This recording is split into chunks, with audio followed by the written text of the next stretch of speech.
भदोही जनपद में मिस्टर नटवर लालू की गैंग का यह पहला मामला नहीं है। इससे पहले भी शहर हो या गांव, जहां भी खाली पड़ी सरकारी जमीनों पर इनकी निगाह पड़ी, उसे सरकारी कागजों में लीपापोती कर कौड़ियों के भाव खरीदने और उसे महंगे दामों में बेचने का काम करते हैं, जिसकी बानगी भदोही में देखने को मिली है। उत्तर प्रदेश के भदोही जिले में मिस्टर नटवर लाल ने करोड़ों की सरकारी जमीन का ऐसा सौदा किया जिसे जनपद के तमाम अधिकारी कर्मचारी भी ना पकड़ सके, और मिस्टर नटवर लाल ने बेशकीमती जमीन को सरकारी मशीनरी में पकड़ में आने के बावजूद पुनः बेच दिया। लेखपाल द्वारा सुसंगत धाराओं में एफआईआर दर्ज कराए जाने के बाद खुलासा होते ही मिस्टर नटवर लालू की गैंग एक बार फिर चर्चा में बन गए हैं।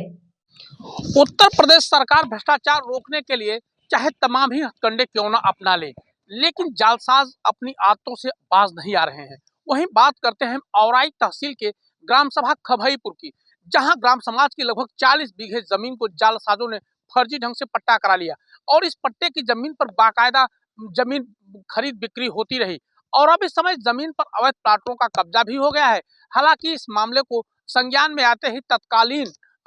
एसडीएम बरखा सिंह ने मामले पर कार्यवाही भी की है और इसमें धारा 319 के तहत बीएनएस की जो नई धारा है उसके तहत 319 और 318 के तहत कार्यवाही भी हुई है, जिसमें हम बताते चले कि इसमें प्रभारी निरीक्षक कोतवाली महोदय के द्वारा राजकुमार यादव पुत्र माता प्रसाद यादव निवासी ग्राम तेरा खुर्द थाना राजापुर जिला चित्रकूट का मूल निवासी है और वर्तमान समय में तहसील औराई में लेखपाल क्षेत्र खमईपुर पर विगत 6-7 माह से कार्यरत हैं और ग्राम खमईपुर की गाटा संख्या 479 व 494 ख 495 व 496 498 व 500 501 522 ग मिलजुमला नंबर 558 ख आज जो कि तमाम नंबरान हैं, जिस मामले को लेकर के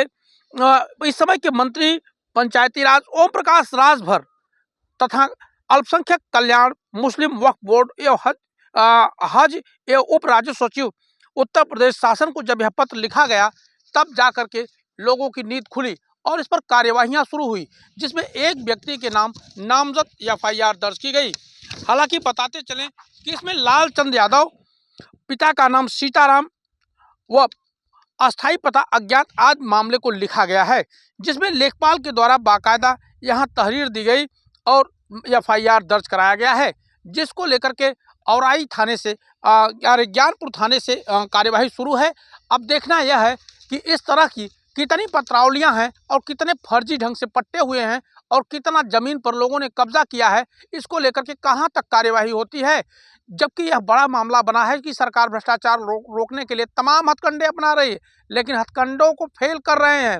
राजस्व विभाग के अधिकारी व कर्मचारी। क्या इस मामले को लेकर के तत्कालीन के उस समय के जो तहसीलदार थे उन्हें भी तो जानकारी होगी, वहाँ के जो राजस्व निरीक्षक थे उन्हें भी जानकारी होगी और लेखपाल को भी जानकारी होगी। बगैर इन लोगों की सहमति के इस तरह से पट्टा होना अपने आप में सवाल खड़ा करता है और जो भी बंदोबस्त या जो भी फसली बदलती है तो उसका बाकायदा रख रखाव देख रेख सब लेखपाल के द्वारा होता है। तो ऐसे में लेखपाल की कार्यशैली पर और राजस्व निरीक्षक की कार्यशैली पर या तहसील के कर्मचारियों पर बाकायदा सवालिया निशान खड़ा होता है। अब देखना है कि जांच किस स्तर तक जाती है कि दोषियों को सजा मिलती है या मामले की सिर्फ लिपापोती होती है, कागजों में तो एफआईआर दर्ज कर लिया जाता है या आगे कार्यवाही होगी या नहीं, आगे की माया भगवान जाने।